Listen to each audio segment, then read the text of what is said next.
La razón por la que no queremos olvidar y tener presente un acto como este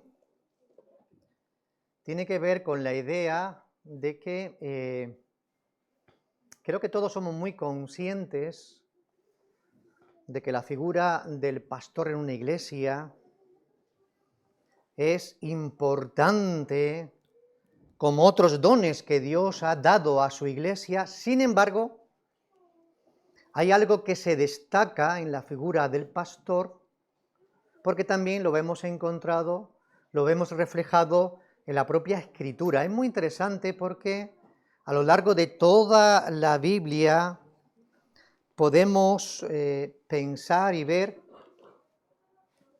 ¿verdad?, que Dios siempre se ha presentado como pastor de su pueblo. Y esta figura de que Dios es el pastor de su pueblo está muy presente tanto en el Antiguo Testamento como en el Nuevo. ¿Luego vendrá Raquel o te quedará fuera?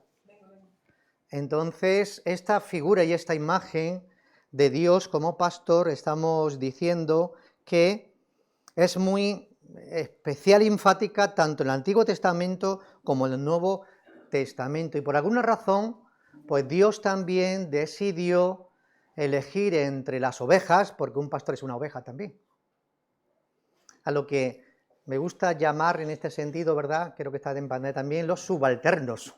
¿Qué es un subalterno? Un subalterno es una oveja que ha sido llamada por el Señor para pastorear una iglesia.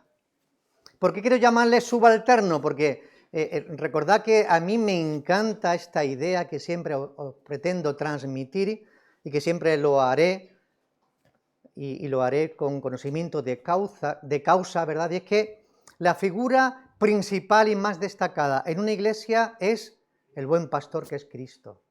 No son los pastores. Entonces, como pastores, nosotros hemos tenido siempre muy claro, y espero que todos los pastores que quizá escuchen también este mensaje, y vosotros que también lo estamos escuchando, seamos muy conscientes de que en mi propia experiencia, en mi propia consagración, siempre he entendido y siempre seguiré entendiendo que el pastor tiene que pretender, ¿verdad?, que la gente mire a Cristo, al buen pastor, y nunca a él. ¿Por qué? Bueno, esto sirve como preámbulo porque son ideas que vamos a desarrollar, porque también lo habéis dicho vosotros, los pastores no son perfectos. Y también se equivocan y van a cometer errores, ¿verdad? Y entonces, en este sentido, podemos contemplar como en el Antiguo Testamento a Dios siempre se le veía como el pastor que guiaba al pueblo, y lo vemos en el desierto, cuando liberó, ¿verdad?, a su pueblo y lo guió como buen pastor durante todo ese tiempo que estuvo acompañándolos en el desierto, y eso lo vemos claramente en el libro de Éxodo. Luego, si damos un salto grande, vemos también por el propio David, ¿verdad?, que habla, se dirige a Dios como su propio pastor, ¿no?, el Salmo 23. Y luego encontramos, ¿verdad?, a Jesucristo, que es el buen pastor, como pastoreó también a aquellos que se acercaban a su redil, a su rebaño, concretamente a estos 12 que fueron seleccionados por él durante una noche de verano, durante una noche de mucha oración al Padre, y escogió a 12 para que le siguiesen y estuvo pastoreándolos. Y entre esos 12, aunque quizá esta idea que viene a continuación no la veamos tan enfática, no sé cómo decirlo, no la veamos tan teológica, pero hay algo de verdad en eso hay, ¿verdad? Sin ser tan riguroso, lo que quiero decir es que de estos 12 veremos también cómo eligió a uno de ellos y le dijo de manera muy clara: oye, pastorea a mi rebaño. ¿Veis lo que está ocurriendo? Entonces, ¿qué es lo que estamos diciendo con todo eso? Estamos diciendo que es verdad que hay grandes personajes, y de hecho lo busqué y lo leí, pero no voy a hacer mención de ello ahora, pero busqué a un tal, me gusta, ¿verdad?, nombrarlos, porque son gente de renombre, que han tenido su aporte en el ministerio, ¿no?, como un tal Charles Spurgeon, ¿verdad?, que tiene un concepto de cómo es el ministerio pastoral, que falleció el siglo pasado, pero también tenemos a un John Stott, europeo, ¿verdad?, ambos son europeos, que también tienen una idea del ministerio pastoral, y también me vino a la mente John Wesley, hablando sobre el ministerio pastoral, es decir, que son personajes que nos perfilan y nos describen cómo tiene que ser un pastor. Sin embargo, nosotros vamos a tener como base la Escritura para hablar sobre el pastor, pero no podemos dejar de hablar del pastor sin dejar de hablar de Dios y de Jesucristo. Mirad, quiero comenzar con un texto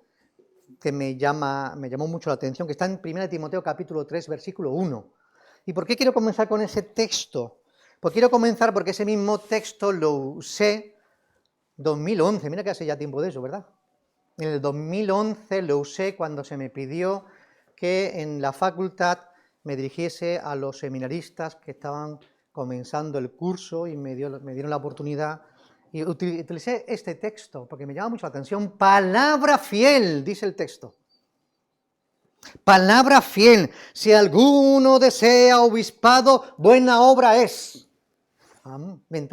Me llamó mucho la atención y de hecho lo prediqué en aquella situación, ¿verdad? Y si aquí queremos decir algo sobre este texto, es que Pablo está dirigiéndose, y lo sabemos, ¿verdad? Si está en la Escritura, porque podemos pensar, es que el pastor va a predicar, ¿no?, sobre el ministerio pastoral, debe predicar sobre los pastores, pero ¿por qué nosotros que somos iglesia? Hombre, cualquier cosa que tengamos en la Biblia es para todos nosotros, para los pastores y para las ovejas, ¿verdad? En este sentido, nos llama mucho la atención de que comienza Pablo hablando de que palabra fiel, ¿no? De que lo que viene a continuación, oye, hay que tenerlo en cuenta, hay que tenerlo muy en cuenta, nos hace pensar, ¿verdad?, que hay que tenerlo en cuenta lo que viene a continuación, porque tiene que ver con el subalterno, que no un cualquiera, que no es una persona cualquiera dentro de la iglesia, aunque no el contexto ahora, pero recordad que también cuando he hablado de este contexto, de esta situación, y lo he dicho también antes, ¿verdad?, que el pastor es un don más dentro de los dones que Dios ha dado, aunque esta figura viene a colación, es decir, la iglesia que es el cuerpo de Cristo, Romanos capítulo 12, Dios ha colocado en el cuerpo cada uno como le ha querido. Pero ¿quién es la cabeza? Cristo. Entonces, el pastor que es consciente de su posición tiene que mirar a Cristo y tiene que ayudar a los demás, si ese es su papel, a que también siguen mirando a Cristo, que es el buen pastor, y no se nos despiste por ahí. Así que palabra fiel, ¿verdad? Y eso viene con lo que estamos diciendo. Es decir, el verdadero pastor, el verdadero siervo de Dios que ha sido llamado, es consciente de esta realidad, ¿verdad? Y tiene como primer objetivo, lo digo por experiencia propia y creo que también es una idea que también creo que lo compartí con vosotros, el primer objetivo de un pastor tiene que ser, si ya lo hemos dicho más veces, pastorear, predicar, enseñar, aconsejar, acompañar, todo eso es clave, pero hay algo que a mí me llama mucho la atención, que me gusta definirlo con una sola palabra, ¿verdad?, con una sola idea, y es que el primer objetivo, así yo lo creo, y creo que va a estar conmigo también esta descripción, que el objetivo del pastor es que ayude, si esa es parte de su función, ayude, aunque también lo habéis dicho aquí en esta mañana, ayude a los demás a que busquen y amen y sirvan a Dios con todo su corazón, con toda su fuerza y con toda su ímpetu. Si alguna función quiero destacar de la labor del pastor, sería esta, ¿verdad?, que ayude a los demás miembros de la iglesia a que entienda que la prioridad número 1, la prioridad número 2 y la prioridad número 3 no es esa famosa idea que a veces se dijo. En primer lugar, el Señor, que yo incluso también la he puesto en mi propia boca. En primer lugar, el Señor, la segunda, la familia, y el tercero, la iglesia, en ese orden, ¿verdad?, que nos ayuda a tener un poco de perspectiva. Pero me gusta más esta otra, que también lo he dicho. En primer lugar, el Señor, en segundo lugar, el Señor, y en tercer lugar, también siempre el Señor. Así que ese es el primer objetivo de un pastor, de un verdadero pastor, ¿verdad?, que cumple con esa propia idea. Pero mirad, cuando hablamos de esto, quiero también que pensemos en Jesús como el buen pastor, y para eso vamos a Juan capítulo 10, que es el famoso texto que todos tenemos y que el propio Jesús, ¿verdad?, él mismo se definió a sí mismo en este mismo término, que queremos tenerlo muy presente en esta mañana, porque aunque el enfoque, estamos celebrando el día del ministerio pastoral, los subalternos, no quiero que perdamos esta perspectiva de que tenemos que mirar a Dios como el pastor, y a Jesús, que se define a sí mismo como el buen pastor. ¿Verdad? Así que Cristo expresó, yo soy el buen pastor. Estas palabras de Jesús es muy significativa en el contexto en el cual está hablando, ¿verdad? Que luego también ya en casa podéis leerlo tranquilamente. Es muy significativa porque está dando la imagen y esta declaración, que es la más hermosa, ¿verdad?, que puede describirse entre la figura de Dios con su pueblo.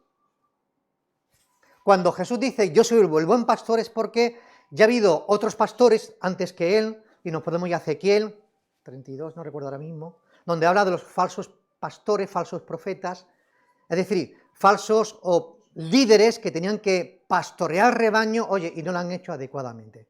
Por lo tanto, en eso no quiero hacer énfasis, pero sí me sirve como referencia a lo que voy a decir a continuación. Cuando escucha al hermano, pastor, es que escucha a muchos predicadores, a mucha iglesia, a muchos pastores, cuidado, hermanos míos, cuidado. ¿Cuántos pastores existen que no han sido llamados por el Señor y por lo tanto se colocan al frente de la iglesia y por lo tanto las consecuencias ya las sabéis? Si habéis participado, como bien también se ha dicho aquí, soy muy consciente, ¿verdad?, que eso ocurre, porque un verdadero pastor, no quiero desviarme mucho de la idea, pero me viene a colación, tiene que ver también con el carácter, ¿verdad? Hay personas que con su carácter puede responder de una manera más llamativa o menos llamativa, pero un verdadero pastor yo así lo entiendo, porque tiene que ver con lo que yo creo, y si estoy equivocándome luego me corregís, aunque creo que no. De hecho lo vemos también aquí, si Dios, ya me estoy adelantando, Dios da su vida por las ovejas a un verdadero pastor, tiene que renunciar incluso a sí mismo por amor de las ovejas y por el bien común. Es un verdadero pastor, quien renuncia a sí mismo por el bien de los demás. Es un verdadero pastor, ¿verdad? Así que estamos diciendo que esta declaración que vemos aquí en Jesús, yo soy el buen pastor, está describiendo una relación íntima, personal entre Dios y las ovejas. Y es el modelo que tienen que seguir aquellos verdaderos personas que han sido llamadas al ministerio. Este es el modelo. No hay un modelo más perfecto que el modelo de Jesucristo, ¿verdad? Pues sí. Y es una llamada de atención.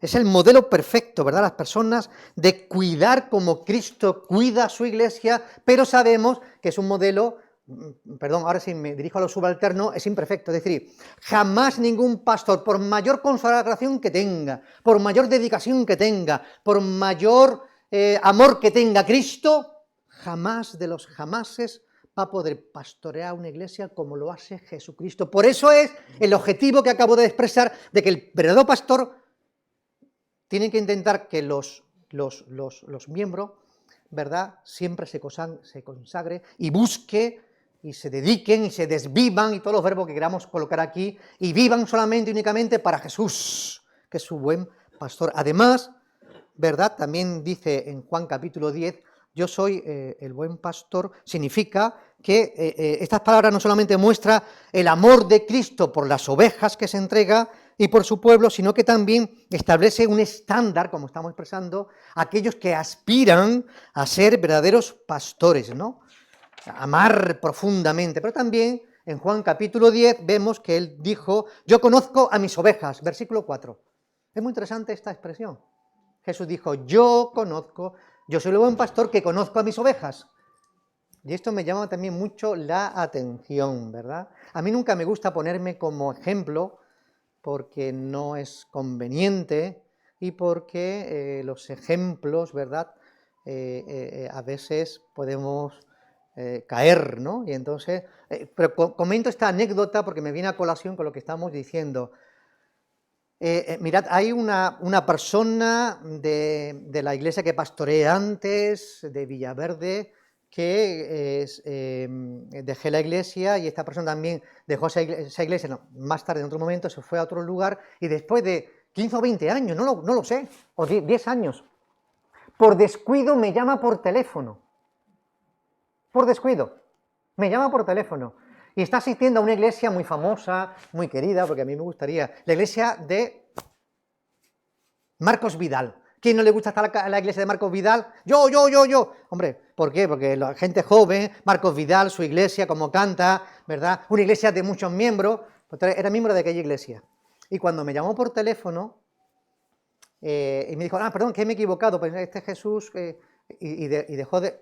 Yo digo, ostras, esta voz a mí me suena. Y la vuelvo a llamar y digo, el nombre le dije, y digo, yo es que el pastor conoce a sus ovejas y a su voz. Y para ahí entró de nuevo una relación, una amistad que no se había perdido en el tiempo atrás, y eso es lo que está ocurriendo con el Señor, ¿verdad? O sea, el Señor, que es el buen pastor, conoce a sus ovejas, y sus ovejas le escuchan y le siguen. Y esta es la figura que encontramos en Jesús. Cristo conoce íntimamente a cada oveja, las ama profundamente y mantiene una relación personal y muy concreta con cada oveja. Pues también los pastores humanos, los subalternos, siguiendo el ejemplo de Jesús, también deben esforzarse, ¿verdad?, por conocer a cada miembro, a cada oveja, e interesarse en sus vidas. Y ese es nuestro propósito, los pastores, nuestro propósito. ¿Qué significa esto? ¿Qué significa que si los pastores tenemos como otro propósito importante en nuestro ministerio conocer? Pero es que usted es un dicho que es muy popular mío, ¿verdad? ¿No habéis escuchado que he dicho muchas veces cuando estamos orando por alguien o algún asunto, decimos, hombre, como yo digo, que a veces se me olvida, digo, si mejor nos conocemos, mejor nos amaremos, esa es la idea, ¿verdad? ¿Habéis escuchado que yo a veces lo he dicho? Mientras más nos conozcamos, mejor también nos amaremos. Mientras más nos amamos, más también podemos conocernos. ¿Esto qué significa? Esto sería una manera de aplicarlo de una manera muy concreta. Hermanos míos, queridos hermanos míos, estamos abiertos los pastores a que nos invitéis a tomar café a vuestra casa. ¿Cuándo? ¿Cuándo nos vais a invitar a tomar café a vuestra casa? Porque yo os llamo y yo he pedido cita con vosotros, ¿verdad? Y a veces estamos ocupados, a veces no podemos, pero os hago esta propuesta. Raquel y Jesús desean profundamente, anhelan ansiosamente que cada familia nos invite a tomar café. Tenemos una agenda, tenemos mucho trabajo, pero hacemos hueco, ¿verdad? A que nos invitéis a tomar café. De hecho, ya hay unas propuestas que os he hecho a algunos de vosotros que están pendientes, ¿verdad? Pero esperamos, somos pacientes.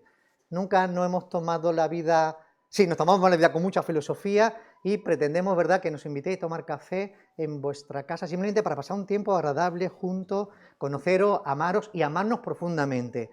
De hecho, ese tiempo que podemos pasar juntos, tomando un café, bueno, sí, un café y un dulce o algo así, ¿verdad?, para pasar ese tiempo, porque es bueno pasar ese tiempo para conocernos, amarnos, apreciarnos y ayudarnos. Mirad, versículo 15 dice, yo soy el buen pastor, segunda idea, yo soy el buen pastor y conozco a mis ovejas, y tercera idea, yo soy el buen pastor que doy mi vida por mis ovejas. Eso dice Cristo, ¿verdad? Que doy mi vida por mis ovejas. Es decir, que el amor de Jesús por sus ovejas es tan grande que le lleva incluso a él a sacrificarse.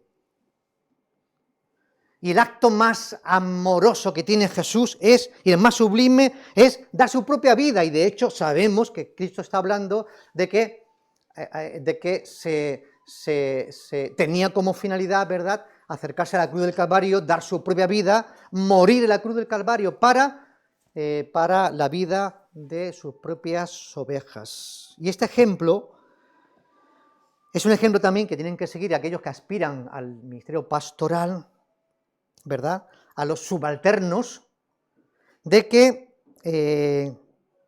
hombre, en este sentido diríamos, no se espera de los subalternos que no se esperan que mueran por las ovejas, no se espera eso, ¿o sí? Bueno, lo dejo ahí porque yo tengo mi propia duda, pero sí se espera que los pastores, ¿verdad?, estén dispuestos a lo que también ya hemos dicho antes, ¿verdad?, a una vida de sacrificio, de entrega, de recursos y de energía a la obra de Dios. Ahora la frase que viene me encanta. Creo que lo dijo alguno de esta gente, no lo sé. Si lo dijo Spurgeon o Stott o iba a decir Calvino, bueno, no sé, también Calvino, ¿no? Y lo digo con conocimiento de causa, hermanos míos.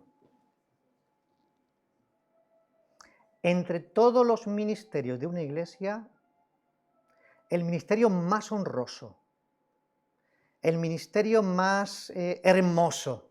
¿Hay algo más con un H?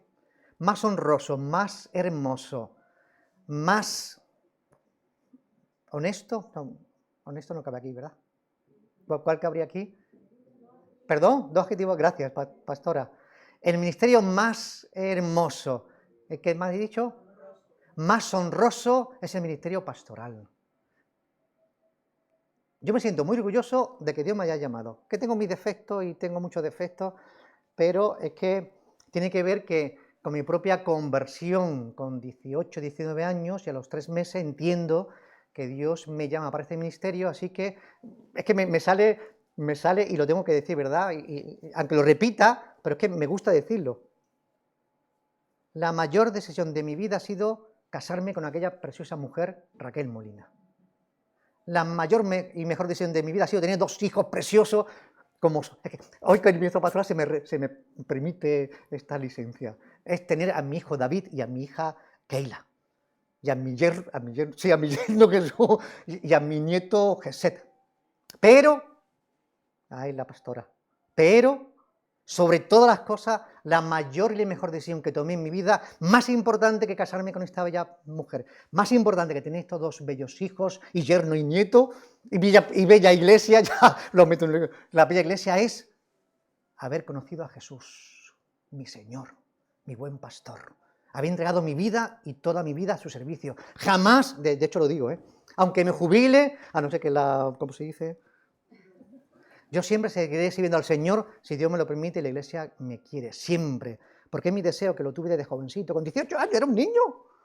Ya tengo cierta edad, ya he madurado y entonces... Y es un niño, o sea, es lo mejor.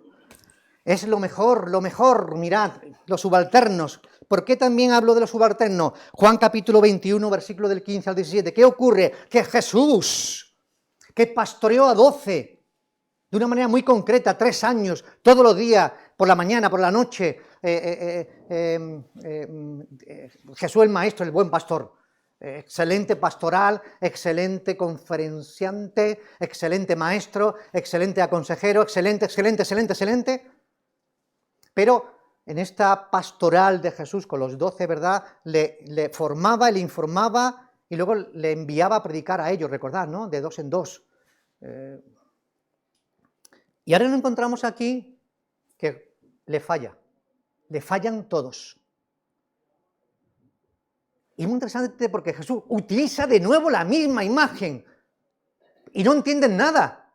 Cuando saben lo que le va a ocurrir, dice, herirán al pastor, lo dice, ¿verdad? Herirán al pastor, ¿a quién? A Jesús, lo matarán, y todos saldréis corriendo. Y Pedro, con su... ¿Veis el carácter? ¿Ve cómo no era perfecto? ¡Señor, yo no! La madre que te parió.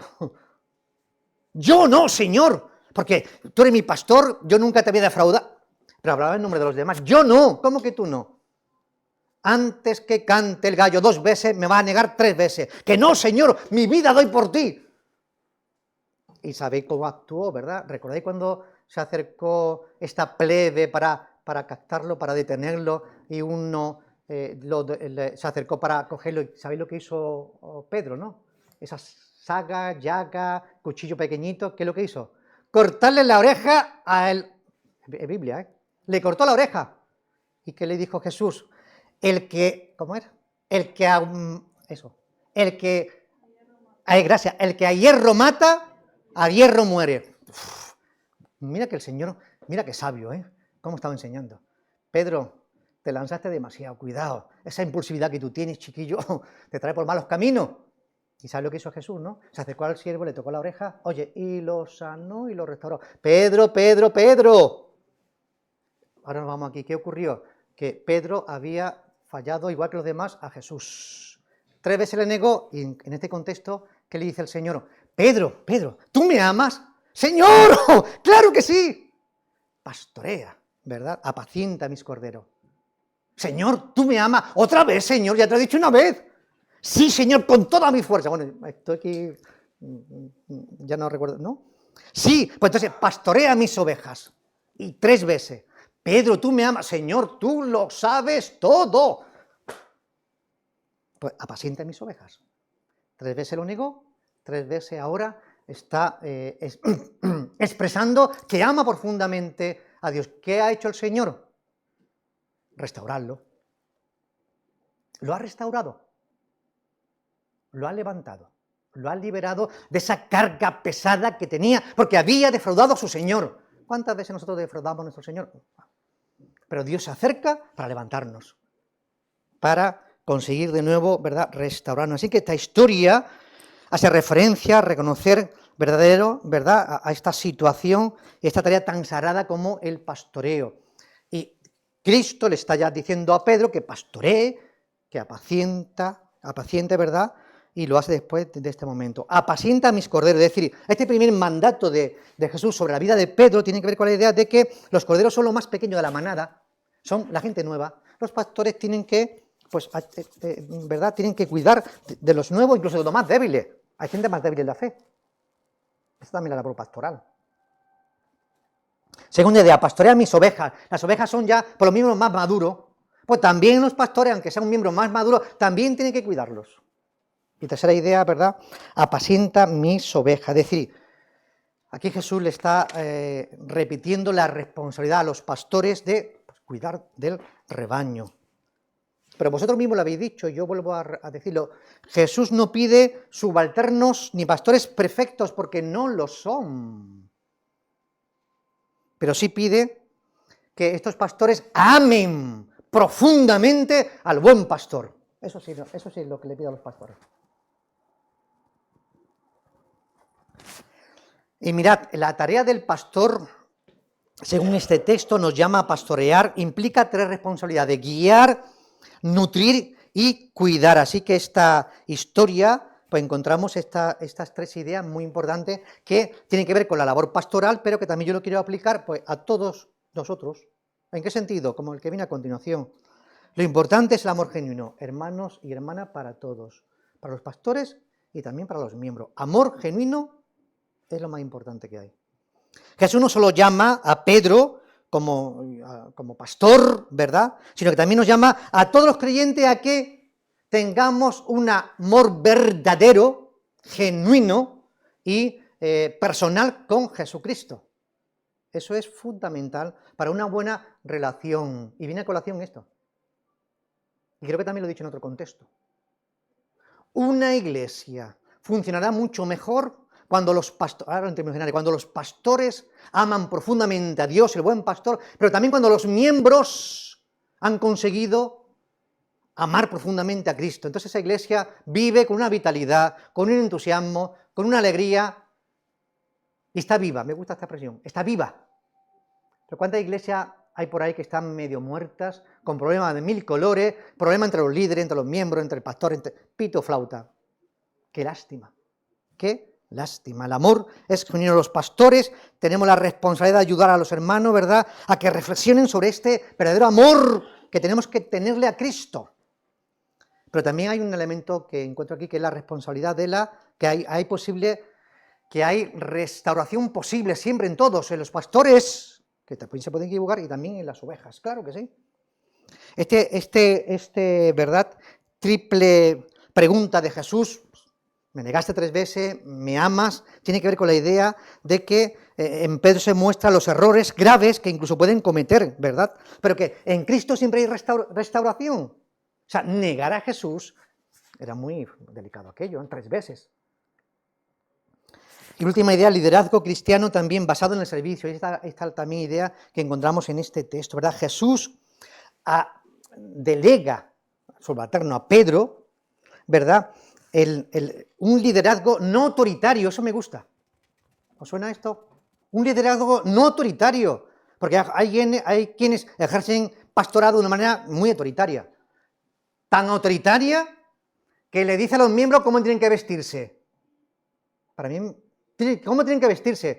Hombre, aquí viene también colación, los pastores no vamos a permitir que aquí vengáis de cualquier manera, ¿eh? Eso quiero que lo sepáis. Pero meternos con la vestimenta de que... Yo solo, por favor, ¿en qué cabeza? Bueno, creo que está entendiendo lo que quiero decir. Y lo que quiero decir es que el pastor, ¿verdad?, que no debe de ejercer este tipo de autoritarismo, sino que debe de ejercer una pastoral. Tiene más sentido. una pastoral. O sea, los pastores sabemos que tenemos que ejercer el liderazgo, ¿cómo? Desde el ejemplo, desde el cuidado, no desde la imposición, porque si imponemos, si es que somos, cuando alguien se impone, siempre la respuesta es, intentad imponerme a mí algo, veréis lo que os digo, porque somos así los seres humanos. Como me imponga algo, la tendencia es responder, o no, somos así. Ahora, si lo hacemos con ejemplo, con cuidado, con tacto, entonces, oye, eso permea más y se acepta más, ¿verdad? Así es la vida, así es la vida. Debemos de enseñar también a los miembros que ellos deben también de cuidarse, de amarse, ¿verdad? Y de apoyarse y de sostenerse. Es verdad que la figura del pastor es esta, pero que entre nosotros también, y esta parte me gusta mucho porque lo he dicho más de una vez. Y quiero que lo entendáis, y vuelvo a repetirlo. El verdadero pastor delante de una iglesia es el que ha sido llamado por Cristo, pero ejercer ministerio pastoral, esta parte lo pongo entre comillas, eso es de cada uno de vosotros. ¿Veis la diferencia? El pastor es una persona llamada por Cristo para estar al frente de una iglesia. Quien no ha sido llamado es un caos, pero cada creyente debe de ejercer, entre comillas, ministerio pastoral. ¿Qué significa? Pues lo pongo en contexto bíblico. ¿Sabéis lo que en la Biblia Pablo dice constantemente unos a otros, unos a otros, unos a otros? Eso es ministerio pastoral. Unos a otros, unos a otros. ¿Qué dice el texto? Alentaos unos a otros. Amonestaos unos a otros. Que no conocéis la Biblia. Exhortaos unos a otros. Perdonaos. Amaos. Llevar el yugo, ¿cómo dice en Gálatas? Llevar la carga del otro unos a otros. ¿Veis lo que estamos diciendo? ¿Veis lo que estamos expresando, queridos hermanos? Así que termino en esta mañana. Termino con esta palabra, ¿verdad? ¿Qué dijo David en el Salmo 23, versículo 1? El Señor es mi pastor, muy personal. Así que David entendió perfectamente, porque David también fue pastor, ¿eh? Recordad que en la Escritura, cuando Dios llama a alguien, tenemos el caso de Moisés, lo llamó como líder, como caudillo, eso lo dejamos en otro contexto, ¿verdad? Pero estaba pastoreando el rebaño. Pero también David fue llamado, ¿verdad? Que por cierto, ni la familia, esto es interesante, la familia no reconoció en David, el jovencito, que Dios le estaba llamando y que le dijo a Samuel, ¿estos son todos tus hijos? ¡Ay, no, que se me ha olvidado! Tengo un pequeñín que ni le he hecho cuenta, que es un pastorcillo de ovejilla, pero yo no creo que ese sea, llámamelo. Y lo llamó y Dios le dijo a Samuel, Samuel, no te fijes, creo que también algo de, no te fijes en que sea alto, guapo, bueno, yo soy alto y guapo, bello, no, fíjate en su corazón. Porque Dios llama a pastores conforme a su corazón, conforme a su corazón. Entonces, lo ungió como rey, pero, muy interesante, no ejerció el pastorado, ni ejerció su labor, ¿hasta cuándo? Hasta que Dios quitó de en medio a Saúl, que le había colocado aquí en el pueblo. ¿Veis lo que está ocurriendo? Es decir, ¿hay iglesias que pueden colocar a pastores delante suyo que no son gente enviada por Dios? Sí. Israel llamó a Saúl y Dios lo permitió, pero luego ya Dios llamó a David, ¿verdad? Que fue el que lo colocó y lo ministró. Así que terminamos diciendo esto, ¿verdad? Que este David, que era pastor, refleja perfectamente, ¿verdad? Esta misma idea. Así que, y terminamos diciendo, ¿verdad? Que me encantaría a nosotros como pastores pudiésemos tener muy claro en cada uno de vosotros que para vosotros el verdadero pastor es Jesús, y que viváis solamente para Jesús, que es el príncipe de los pastores.